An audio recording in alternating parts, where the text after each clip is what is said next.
తెలంగాణ రాష్ట్రంలో కొత్తగా ఏర్పడ్డ ప్రభుత్వం ఏదైతే ఉన్నదో ఉద్దేశపూర్వకంగా బీఆర్ఎస్ పార్టీని గత 10 సంవత్సరాల కేసీఆర్ గారి నాయకత్వంలోని పరిపాలనను బదనాం చేసే విధంగా ప్రజల్లో అపోహలు అనుమానాలు సృష్టించే విధంగా కొంత ప్రయత్నం నిన్న మొన్న తాత్కాలికంగా బురద జల్లడానికి చేసిన విషయం మీకు తెలిసిందే.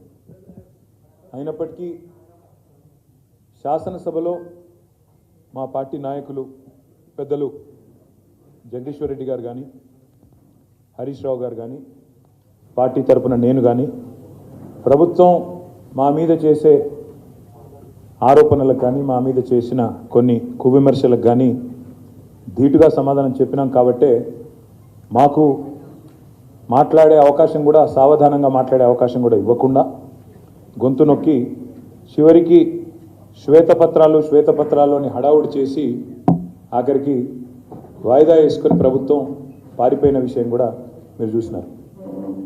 అయితే వాళ్ళు లేవనెత్తిన కొన్ని సందేహాలు మళ్ళీ అదేవిధంగా వాళ్ళు కొన్ని చేసిన ఆరోపణలు ఇవన్నింటి విషయంలో బాధ్యత కలిగిన ఒక పార్టీగా గత 10 ఏళ్ళు ప్రజలు మాకు అవకాశం ఇచ్చినప్పుడు ఏం జరిగింది, ఎట్లా జరిగింది, ఇవన్నీ చెప్పవలసిన బాధ్యత, ప్రజలకు వివరించవలసిన బాధ్యత మా మీద ఉన్నది. కాబట్టే ఈరోజు ఈ స్వేదపత్రాన్ని ఈ 10 ఏళ్ళు చెమటోడ్చి రక్తాన్ని రంగరించి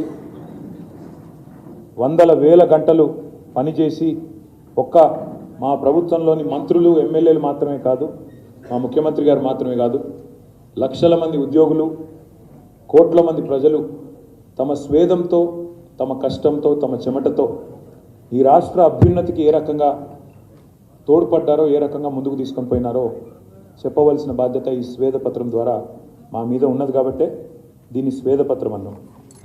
ఎక్కడికి చేరుకున్నామో తెలియాలి అంటే ముందుగా ఎక్కడ మొదలయ్యామో కూడా గుర్తుపెట్టుకోవాలి. అందులో భాగంగా ఎక్కడికి చేరుకున్నామో తెలవాలి అంటే ఎక్కడ మొదలయ్యామో గుర్తుపెట్టుకోవాలంటారు. అందుకే ఒక మాటలో చెప్పాలి అంటే విధ్వంసం నుంచి వికాసం వైపు, సంక్షోభం నుంచి సమృద్ధి వైపు జరిగిన ఈ ప్రయాణం కొత్త రాష్ట్రంలో గత 10 ఏళ్ల ప్రగతి ప్రస్థానం ఏదైతే ఉందో భారతదేశ చరిత్రలోనే ఒక రకంగా చెప్పాలంటే ఇది ఒక సువర్ణ అధ్యాయం. 60 ఏళ్ల సమైక్య పాలన, 60 ఏళ్లలో జరిగిన జీవన విధ్వంసం ఒకవైపు అయితే మరి నేరపూరితమైన నిర్లక్ష్యంతో, క్రిమినల్ నెగ్లిజెన్స్తో ఉద్దేశపూర్వకమైన నిర్లక్ష్యంతో మన రాష్ట్రాన్ని నాశనం చేసే ప్రయత్నం, జీవన విధ్వంసం చేసే ప్రయత్నం ఆనాటి అప్పటి పాలకులు, అది కాంగ్రెస్ వారు కావచ్చు, ఇతరులు కావచ్చు, వారి వివక్ష వల్ల శిథిలమైన ప్రాంతం, పూర్తి స్థాయిలో పక్షపాతంతో చిక్కిశల్యమైన ప్రాంతం మన తెలంగాణ. అందుకే మాటల్లో కంటే కూడా ఆనాటి ఒక ఫ్రీలాన్స్ జర్నలిస్ట్, ఆయన పేరు ప్రేమ్ అమన్, ఆ రోజుల్లో తెలంగాణ ఉద్యమం నుంచి ప్రేరణ పొంది ఆయన తెలంగాణ స్టిల్ సీకింగ్ జస్టిస్ అంటే న్యాయం కోసం నిరీక్షిస్తున్న తెలంగాణ అని చెప్పి ఒక డాక్యుమెంటరీ రూపొందించారు. అదొక 2-3 నిమిషాలు దాన్ని చూసినట్టయితే కళ్ళకు కట్టినట్టు మీకే అర్థమవుతుంది ఆనాటి తెలంగాణ పరిస్థితి. దాని ముందుగా ఒక 2 నిమిషాలు చూద్దాం.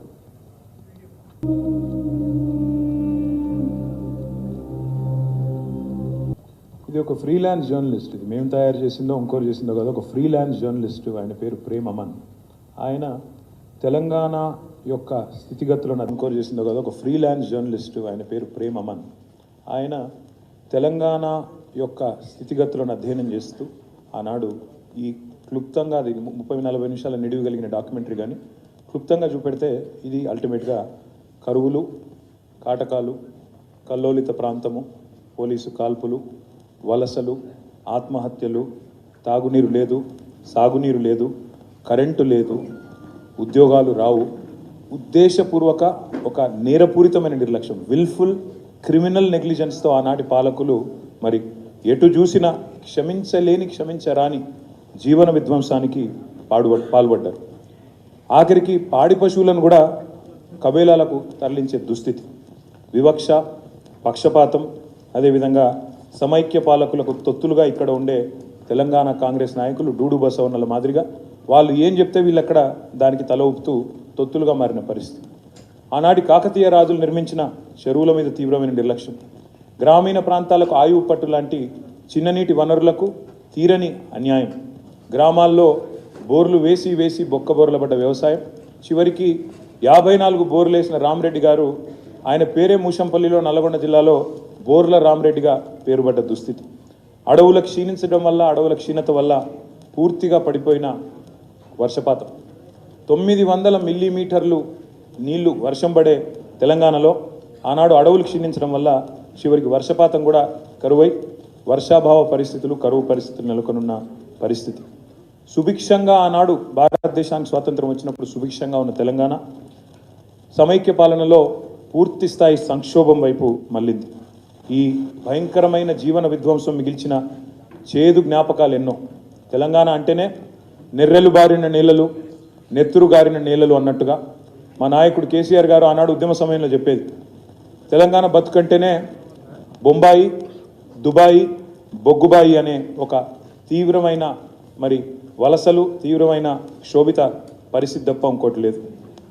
మహబూబ్ నగర్ జిల్లా భారతదేశం మొత్తంలోనే మరి వెనుకబడ్డ జిల్లాలు ఎక్కడున్నాయి భారతదేశంలో అంటే అగ్రభాగాన ఉండేది మన తెలంగాణలోని మహబూబ్ నగర్ జిల్లా ఒకటి.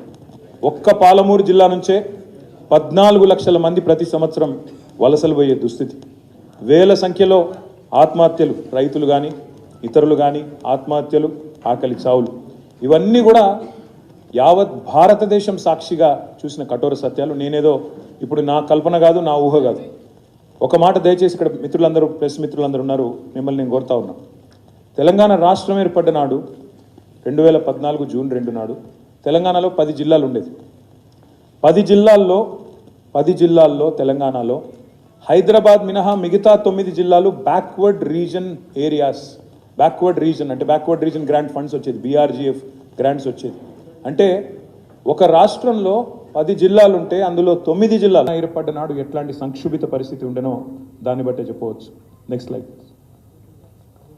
ఇక చెప్తూ పోతే 1-2 కాదు, ఇప్పుడు నేను చెప్పినట్టు వనరులు విధ్వంసం, చివరికి ఫ్లోరోసిస్ లాంటి వ్యాధితో ఆ తమ్ముడు అంశాల స్వామి అనే తమ్ముడిని జలసాధన పోరాటం చేసిన దుశ్చర్ల సత్యనారాయణ గారు తీసుకుపోయి ఆఖరికి ప్రధానమంత్రి వాజ్పేయి గారి టేబుల్ మీద పండుకోబెట్టిన సమస్య పరిష్కారం కానీ దైన్యం.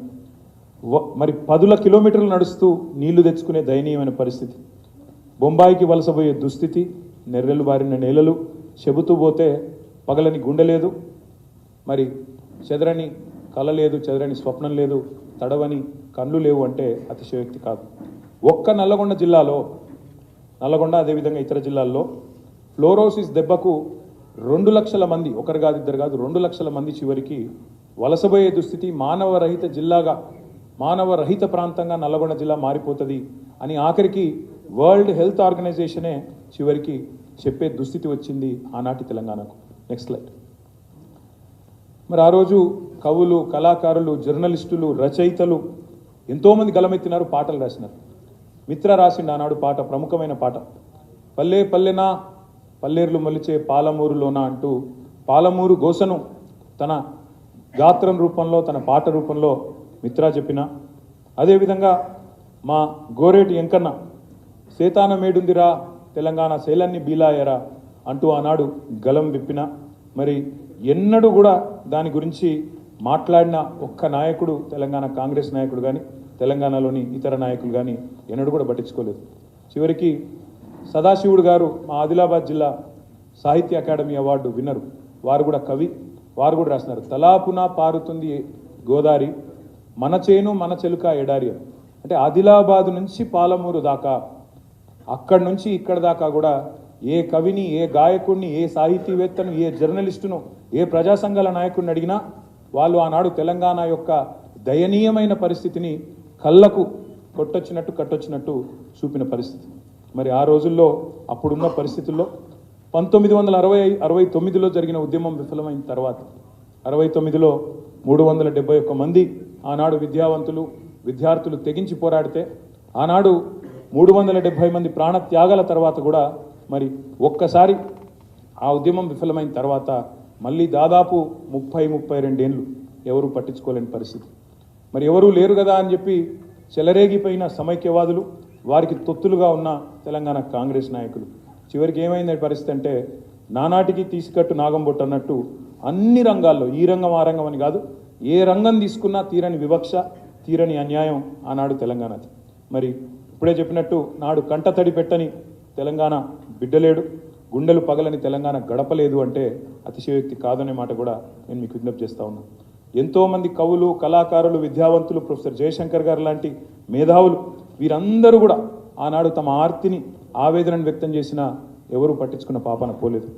కళ్ళల్లో ఇక నీళ్ళు ఇంకిపోతాయేమో అనే పరిస్థితుల్లో పిడికిలి బిగించి సమరశంఖం పూరించింది మా నాయకుడు, టీఆర్ఎస్ పార్టీ అధినేత, వ్యవస్థాపక అధ్యక్షుడు, గౌరవనీయులు పెద్దలు కేసీఆర్ గారు.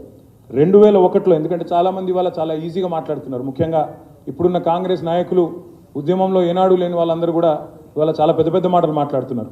తెలంగాణ వాళ్ళే తెచ్చినామని, మా వల్లనే తెలంగాణ వచ్చిందని మాట్లాడుతున్నారు. ఒకసారి అందుకే మీకు ఏం జరిగింది తెలంగాణ పోరాటంలో, ఎన్ని రకాల రాజీనామాలు, ఉప ఎన్నికలు, దీక్షలు, అమరుల ప్రాణత్యాగాలు, ఎన్ని పోరాట రూపాలు, సంక్షిప్తంగా ఒక్క నిమిషం ఒక